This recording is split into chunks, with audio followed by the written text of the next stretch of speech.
Graça e paz, queridos ouvintes do programa Cristo é Resposta. Hoje é dia 16 de maio de 2024. Falaremos do homem natural e o homem espiritual. Conhecimento extraído do livro Sermão do Monte do livro de John Wesley. 1 Coríntios 2,14 fala: Ora, o homem natural não aceita as coisas do Espírito de Deus, porque lhes são loucura, e não pode entendê-las, porque elas se discernem espiritualmente. Porém, o homem espiritual julga todas as coisas, mas ele mesmo não é julgado por ninguém. Quem é você? Com qual homem você se identifica? O homem natural. A Bíblia representa esse estado como um sono. Deus grita: acorda, desperta, mas a alma dessa pessoa está em sono profundo. Suas percepções espirituais não se manifestaram. Elas não conseguem discernir o bem e o mal. Os seus olhos estão fechados, não conseguem ver.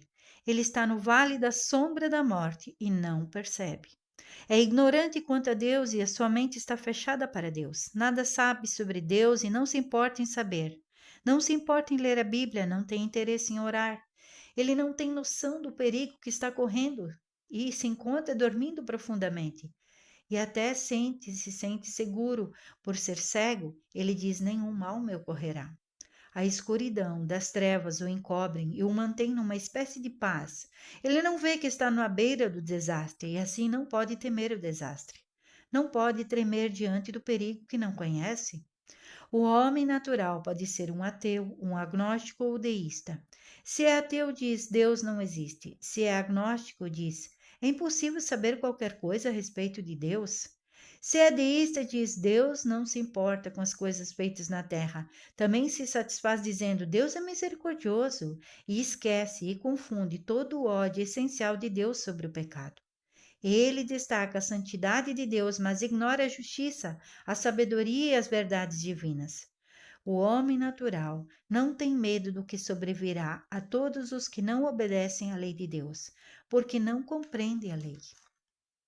Ele acha ou compreende que Jesus fez tudo na cruz e que ele não tem culpa e que Deus dará os céus sem santidade.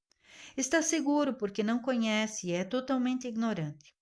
Portanto, fala em se arrepender no futuro, não sabe exatamente quando, em algum momento antes de morrer. Tem certeza que está em seu poder resolver isso. E encontra prazer em vestir-se, comer bem todos os dias. O mundo o elogia e fala: esse homem é feliz. Mas a felicidade dele é terrena.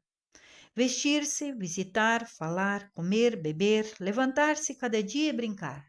Mas todo esse tempo é servo do pecado. Entretanto, não se perturbe em sua condição e diz em seu coração: o homem é falho, somos todos fracos, cada um tem a sua enfermidade.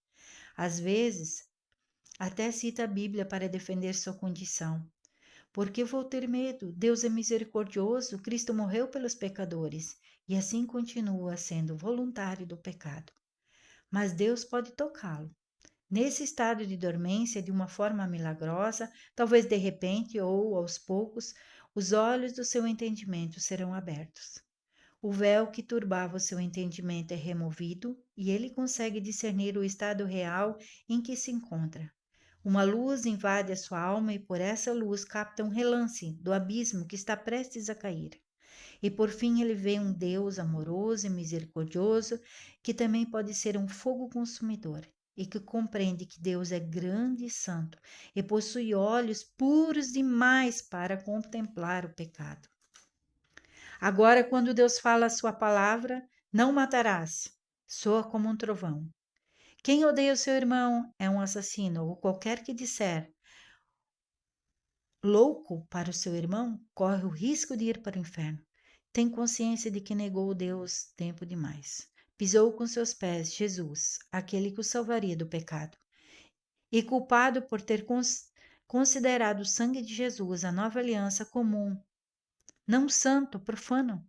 Tem consciência que é pecador e começa a lutar contra o pecado, mas não consegue vencer. O pecado é mais forte, deseja escapar, mas está numa prisão. Decide-se contra o pecado, mas continua pecando. Aí percebe que a sua liberdade outrora era apenas para invejar. Era livre para beber do pecado, livre para afastar-se de Deus.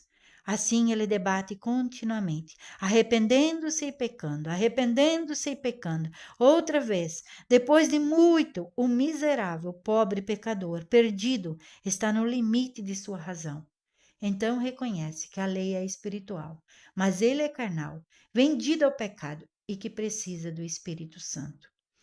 Porque é o Espírito Santo que o capacita e o faz desejar realizar a vontade de Deus. É o Espírito Santo que dá amor por toda a humanidade. É pelo Espírito Santo que o seu coração é purificado do amor pelo mundo. É através do Espírito Santo que é libertado da ira, do orgulho e de todas as paixões vis e desmedidas.